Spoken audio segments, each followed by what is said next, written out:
Olá, trilheiras e trilheiros, tudo bem com vocês? Estamos de volta ao nosso curso sobre os novos paradigmas do direito das famílias e nessa terceira aula nós trataremos sobre o princípio da afetividade.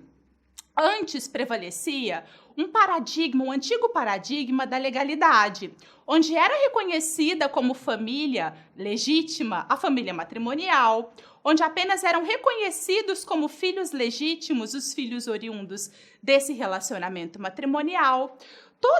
Todos esses paradigmas relacionados a essa legalidade que o nosso legislador impunha, eles foram cedendo espaço a um novo paradigma, que é o paradigma da afetividade. E aqui, o afeto, ele não é aquele afeto relacionado a um sentimento, um afeto parecido com um sentimento de amor, né? Aqui nós estamos falando do afeto como um valor jurídico. Um afeto que, inclusive, pode ser exteriorizado. Ele pode ser comprovado através da análise, né, da conduta desses atos representativos dessas relações afetivas. Por exemplo, esse afeto ele pode ser aferido através do cuidado que esses membros dessas famílias têm um para com o outro. E esse cuidado ele pode ser visualizado, ele pode ser percebido através da convivência. O afeto também pode ser visualizado através dessa continuidade dessa relação afetiva, através da continuidade desse cuidado, dessa convivência.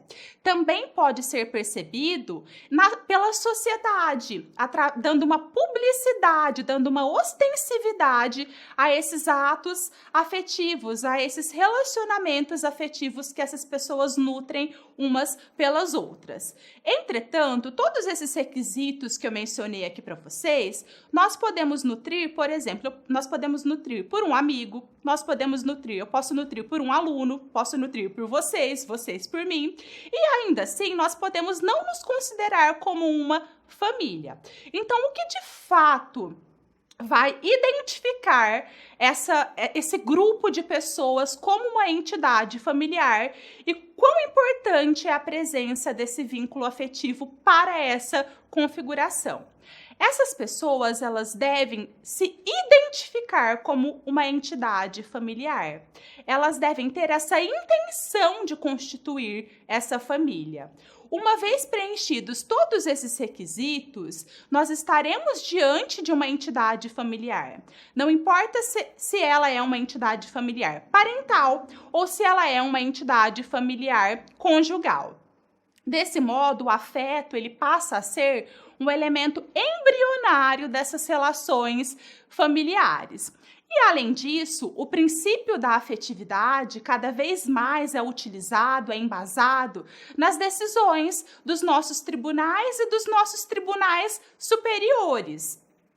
Então, todas as decisões relacionadas ao direito das famílias, ao reconhecimento desses novos formatos de famílias, nós temos o princípio da afetividade presente como justificativa, como fundamentação desses reconhecimentos. E esse princípio da afetividade, ele também está presente no nosso ordenamento jurídico.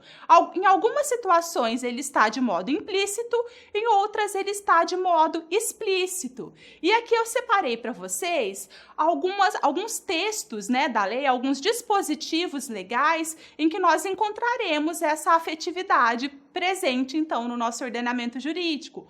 Como, por exemplo, lá na Constituição Federal, nos artigos 226 e 227, o legislador, ele traz uma fundamentação, uma importância muito grande, né, ao direito à convivência familiar. E é justamente através dessa convivência familiar que nós poderemos ter uma manifestação do afeto. Também, lá no artigo 1593 do Código Civil, o legislador ele reconhece, né, como parentesco, além do parentesco natural ou consanguíneo, um parentesco de outra origem. E esse parentesco é justamente o parentesco socioafetivo. Também no Código Civil, no artigo 1584, o legislador, ao permitir que a guarda compartilhada seja atribuída a um terceiro, um dos requisitos para que esse terceiro ele seja escolhido são as relações de afeto e de afinidade com a criança.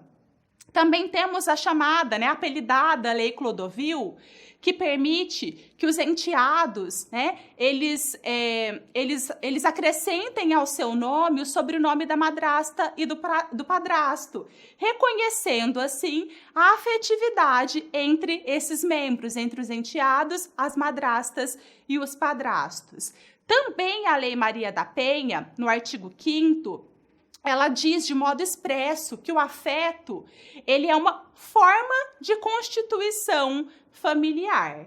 E, por fim, a Lei de Alienação Parental também traz de modo expresso que a alienação parental prejudica a realização do afeto nas relações com o genitor e com o grupo familiar. Desse modo, fica muito claro a presença da afetividade, a presença do princípio da afetividade, do afeto como um valor jurídico no nosso ordenamento jurídico, e cada vez mais essa afetividade ela está presente na formação desses núcleos familiares. Com isso, nós encerramos a aula de hoje. Espero vocês na próxima.